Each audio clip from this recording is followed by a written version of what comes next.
Well, howdy folks. Today I brought out a rifle that is probably going to give somebody an aneurysm. But this is an old original, well, it was, Mosin Nagant 9130. Obviously, now these things are getting spendy now, but I think when I bought this it was $129 or something. And it had the, full wood stock, military. It was actually, it says right here, 1937.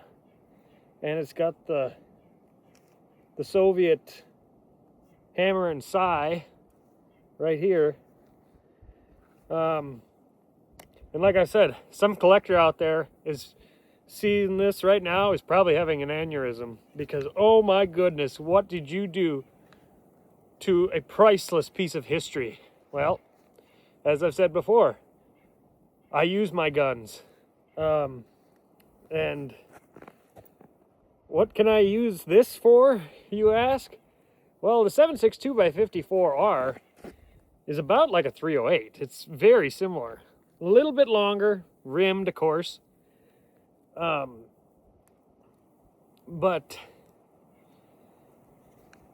it, if you can find, like, I got loaded down in the magazine right now, 3 rounds of brown bear or something, Russian ammo, but it's like a 205 grain soft point. One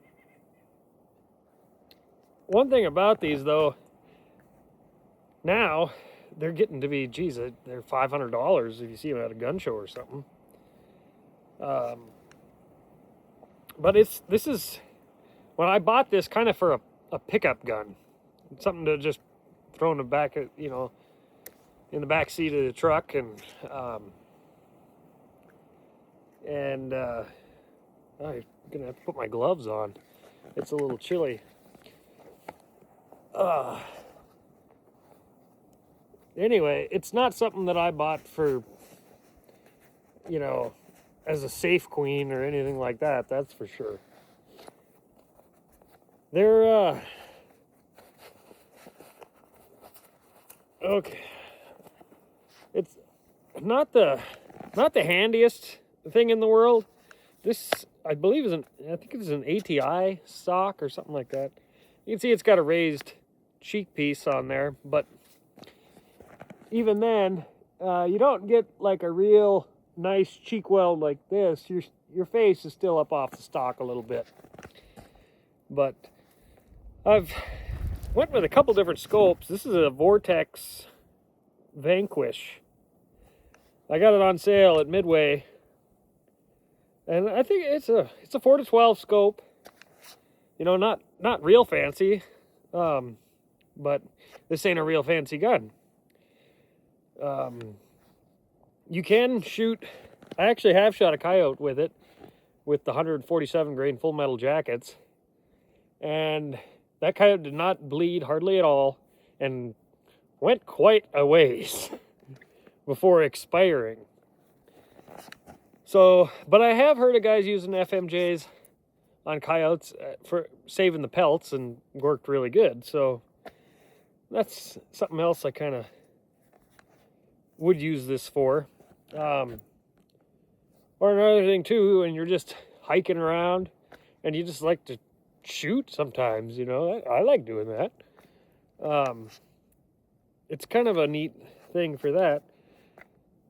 Somebody is probably going to ask about the bolt handle. That was, so I took the bolt apart, stripped it down. I sent the bolt body down to a company, I think it was Rock Solid.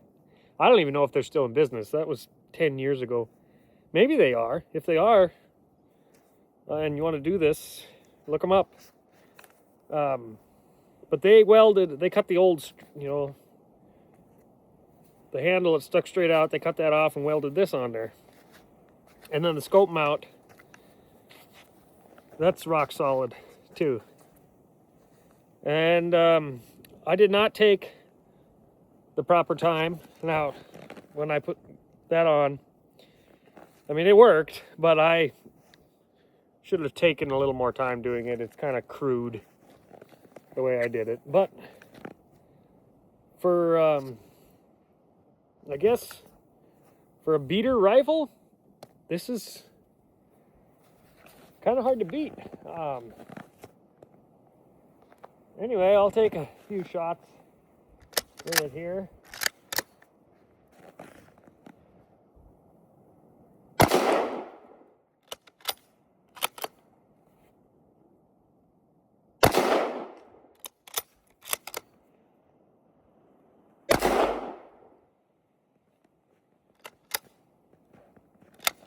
I mean, as far as function, shoot, that thing kicks them right out.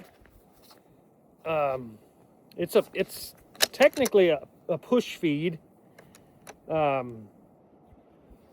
it does have a manual blade eject, which at one time, I think it was in the late 80s or early 90s, Winchester came out with something like that. They called it the control round push feed, which was basically a push feed, but instead of the plunger ejector, they had a blade eject. And they don't make that anymore. All Model 70s are control round feed now, but this is kind of, I don't know, some people say they're not real rugged.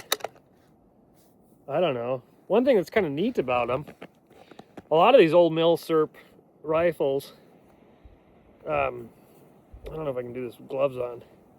A neat way to decock them, and actually I think you can do this with any bolt action, but hold, when you got the bolt handle up like that, hold the trigger down, close the bolt, now it's not cocked.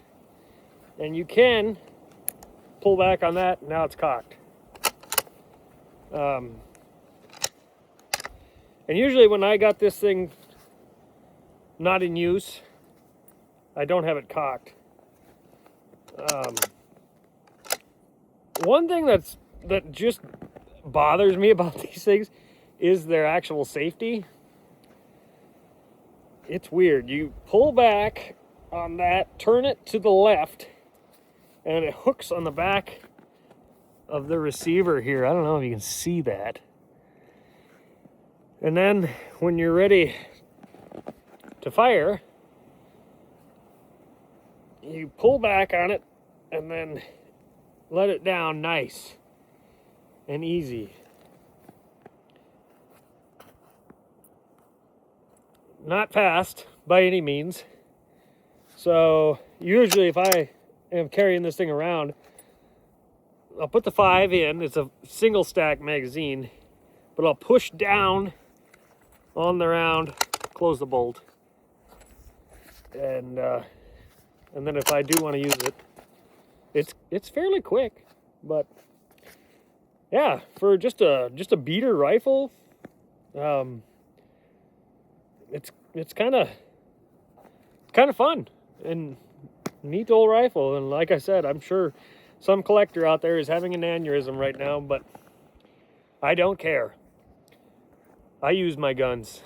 So anyway, that's the Mosin. Thanks for watching. I'm Pete Refshaw with Refshaw Outdoors, and keep your powder dry.